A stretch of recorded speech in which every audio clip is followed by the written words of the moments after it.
welcome to the channel. ZL3XDJ Brian here. And first of all, we'd just like to thank everybody for the kind wishes this week. Certainly helped me get back out of the doldrums a wee bit, and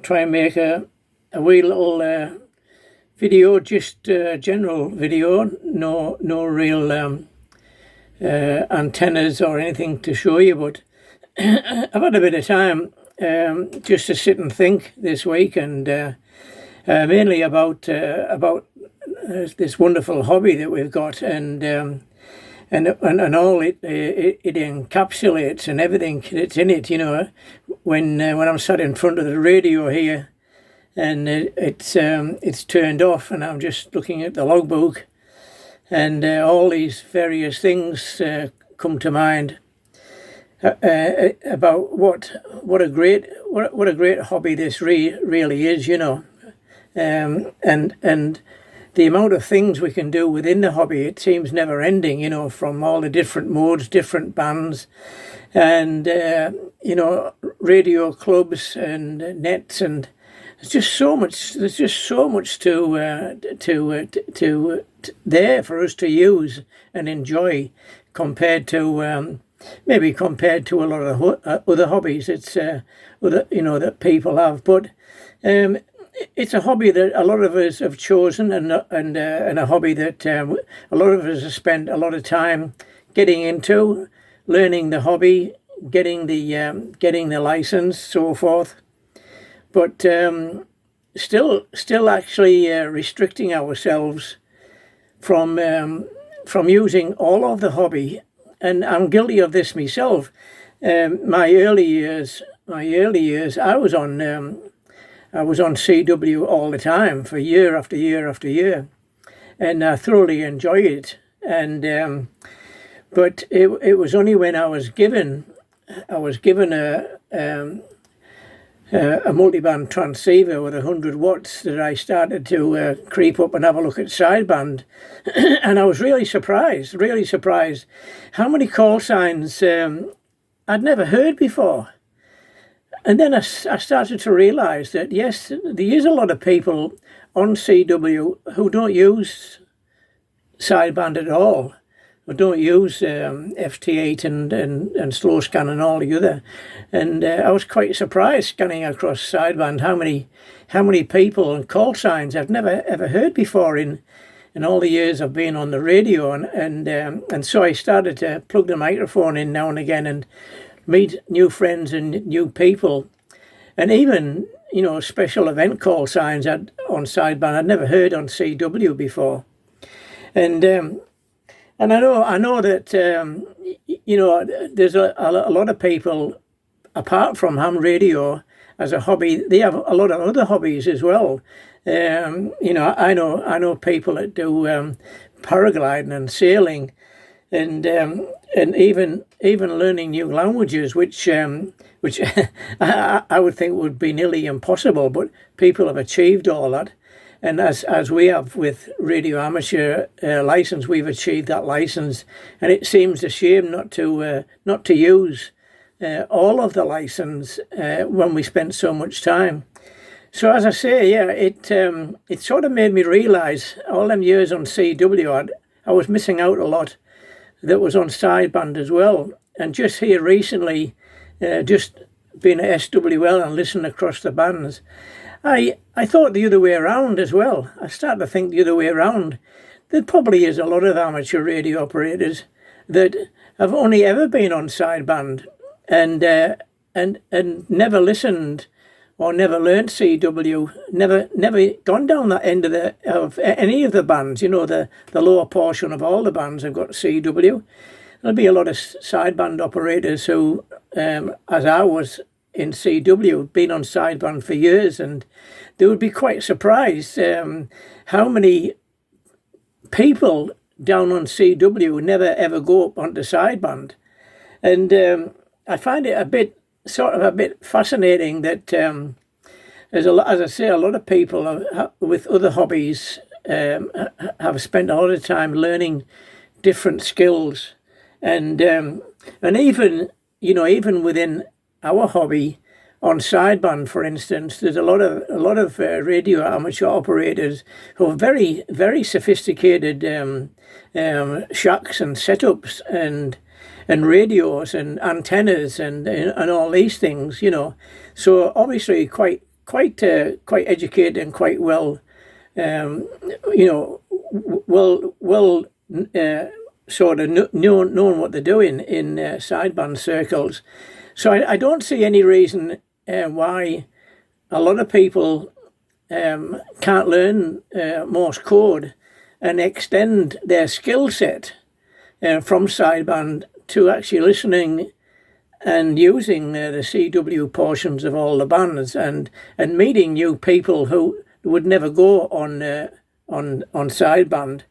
And I thought, I was trying to think why this is. Why I talk to a lot of people on sideband that say, "Oh, I wish I stuck with CW, or I wish I learned CW," and I thought, compared to a lot of skills that a lot of people have learned in our hobby and in other hobbies, I don't really see Morse code as being requiring a highly skilled amount of skill set.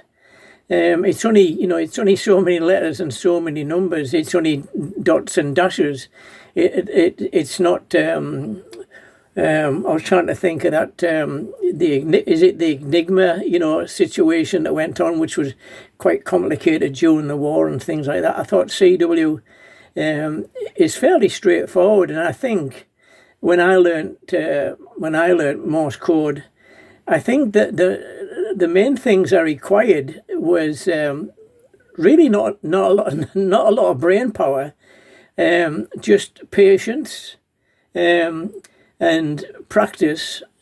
Keep practice every day, a bit at a time. Slowly work your way up, and eventually your memory just takes it in, and you end up remembering the dots and dashes for the letters and the numbers, and then you go and eventually able to go on the air and have a conversation and open up all the bottom parts of all the amateur bands that you've never looked or listened to before. And as with me going up on the sideband and getting a real surprise to see how many people I'd never heard on CW before, and the same with a lot of people learning Morse code, going down onto CW sections of the bands and meeting all these new types of people.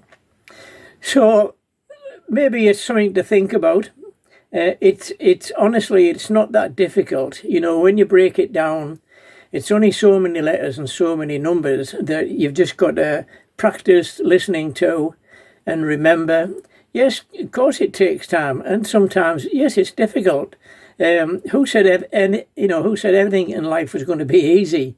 But the gains you get from it, CW, go from sideband to CW, stick the narrow filter CW filter in, and it's like you've got no QRM, you've got no noise, you've got perfect CW conditions. You don't even need high power on CW. You can reduce your power. You don't need big aerials and big transceivers. You can use QRP equipment, as I've done and many other people have done, and get all over the world. There's so many good options about it that I really think a lot more people should just have a go. Give yourself 10 or 15 minutes a day, or every other day, and just stick with it and have a bit of patience. And just, I'm not sure exactly. I've got the band chart up on the wall up here actually, but I would imagine if you look on every band to see how much space we have on the CW section of every band, it probably works out to quite a lot of kilohertz on all the bands that we don't ever think about going down and using, and yet, you know, we've attained our full license. Why not benefit from the full license and use the whole of the band? So that's my little not a rant.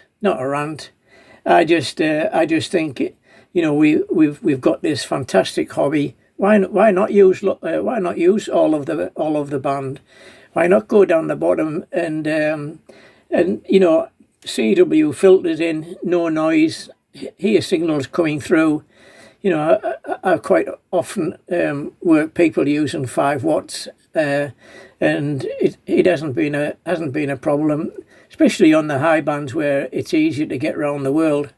And yeah, just have a bit of a think that we've got a full license. Why don't we use all of the bands that's available to us and get another skill set? I'm not at all bragging that I can do CW. I'm very happy and proud that I can do CW, and it's another skill set that I've learned in the years, and I think that's good for anybody. You know, if you can turn around and say, "Yep, I can do a bit of CW." I know from the past where I've been to radio clubs running special weekend stations, and as soon as I've walked in, they said, "Oh, you can do CW, Brian. We haven't got any CW operators on our special station." And yeah, I'll do a bit of CW, and it's just that nice feeling that I've got that skill set to use and do that. And just to finish off, a very brief wee story from a long time ago.